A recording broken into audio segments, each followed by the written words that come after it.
ஐயா, இப்ப நான் உங்களை பார்த்தே ஒரு கேள்வி கேட்கிறேன். ஒரு 10 பேர் ஆம்பளை பசங்க இருக்காங்க, நல்லா இளவட்ட பயலுகளா இருக்காங்க. அதுல ஒருத்தன் தைரியமா இருக்கான், அதுக்கு பேர் என்ன சார்?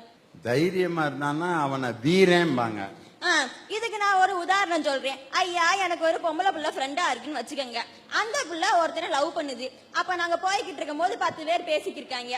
பேசும்போது ஒருத்தர் சவுண்டா வாய்ஸ் விடுவான். அப்ப என் ஃப்ரெண்ட் என்னை கூப்பிட்டு சொல்லுவா, அடியே அந்த கருப்பு சட்டக்காரன் அப்படியே வீரமா பேசுறான்ல நம்மாலடி அப்படிங்க. நான் என்ன சொல்லுவேன், அப்படியாடி அண்ணே செம்ம கத்து செம்ம தில்லு அப்படின்னு நான் சொல்லுவேன். இதுவே சீனா உல்டாவா போடுங்க சார். ஒரு பொம்பளை பிள்ளை தைரியமா பேசினா அதுக்கு பேர் என்ன சார்? ஒரு பொம்பளை பிள்ளை தைரியமா பேசினா என்ன சொல்லுவாங்கன்னா அடங்காப்படாரிம்பாங்க. இதுதாங்க உண்மை, அதைத்தாங்க நான் பேச வரேன். இப்ப இந்த சீனா உல்டாவா போடுவோம். 10 பொம்பளை பிள்ளையா இருக்கு, பொம்பளை பிள்ளைய பேசிக்கிட்டு இருக்கு. அதுல ஒத்த பிள்ளை ஓவரா சவுண்ட விட்டு என்ன கரெக்டா இருந்தது. அப்ப 2 ஆம்பளை பசங்க பேசுறாங்க. பேசினோடனே அவன் காமிப்பியான், டேய் அங்க ஒரு புள்ள நல்லா வாட்ட சாட்டமா அப்படியே தைரியமா பேசுதுல்ல, இதே என் ஆளும்பியான். ஐயா, ஒரு உண்மையை அவங்க எல்லாருக்கும் பதிவு செஞ்சுக்கிறேன். எங்களை மாதிரி ஒரு பையன் எடுத்து பாக்குறதே 7 மலையா முன்னியும். அதை கெடுக்க கூட ஒரு ஃப்ரெண்ட் இருப்பியான். அவன்கிட்ட ஒரு ஒப்பீனியன் கேட்பான், மச்சான் என் ஆள் எப்படி? அவன் சார் இந்த துக்க சம்பவத்துல இருக்க மாதிரியே மண்டையை தொங்க போடுவியான். மச்சான் வேணுமாடா, இவதே வேணுமாடா, செட்டாவாதுடா, கழுத்தி விடுறா, அடங்கா பிடாரின்றான். ஏங்க சார், ஒரு பையன் கிட்ட ஒரு தைரியம் இருந்தா அதை வீரம்னு சொல்ல தெரிஞ்ச உங்களுக்கு, ஒரு பொம்பளை பிள்ளை கிட்ட தைரியம் இருந்தா திமிருன்னு சொல்றீங்களே. இப்ப சொல்லுங்க சார், சமுதாயம் பெண்களை மிதிக்கத்தானே சார் செய்யுது. ஐயா, ஆம்பளை பசங்க எதுக்கியா மீச வளர்க்குறாங்க?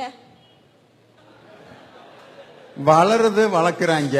நானும் அப்படித்தான் சார் நம்பி ஏமாந்து போனேன். சிவா மனசுல சக்தின்னு ஒரு படம், அந்த படத்துல ஒரு பாட்டை போடுறியான், ஒரு அடங்கா பிடாரி மேல நானும் ஆசை வச்சேன், நான் அவளை அழைக்கி ஒடுக்கத்தானே மீச வச்சேன், இம்புட்டு நாள் தானா வளருதுன்னு நினைச்ச மீசைய நாங்க அடங்கா பிடாரியாமா, இவ எங்க அடக்க மீசைய வளர்க்கிறாராமா. பய உள்ள எம்புட்டு அழகா போய் சொல்லி தப்பிக்குதுன்னு பாத்தீங்களா? ஐயா, நகரத்துல இருக்க பெண்கள் நாளுக்கு நாள் சாதிக்கிறாங்க, அங்க போறாங்க இங்க போறாங்க, ஐடி கம்பெனிக்கு போகுது, ஆப்பிள் விற்க போகுதுன்னு சொல்றாங்க. கிராமத்துல இருக்க ஒரு பொண்ணு சாதிக்க முடிய மாட்டேங்குது, பெண்களுக்கு திறமை இல்லைன்னு அர்த்தமா? இல்ல அந்த பெண்ணால எதுவும் சாதிக்க முடியாதுன்னு அர்த்தமா? கிடையாது சார், பெண்களோட திறமை மிதிக்கப்படுதுன்னு தான் சார் காரணம். இதை எப்படி நீ சொல்றன்னு நீங்க என்னை பார்த்து ஒரு கேள்வி கேட்கலாம். ஐயா, நான் உண்மையை சொல்றியா? அதுங்கிற மாதிரி மைக்க தொட்டனே பொய்யவா சொல்ல மாட்டேன். அக்மார்க் உண்மை, ஐஎஸ்ஐ குத்து உண்மையை மட்டும் நான் சொல்றேன். நான் 12th படிக்கிற வரைக்கும் கோயம்புத்தூர்ல இருந்தேயா.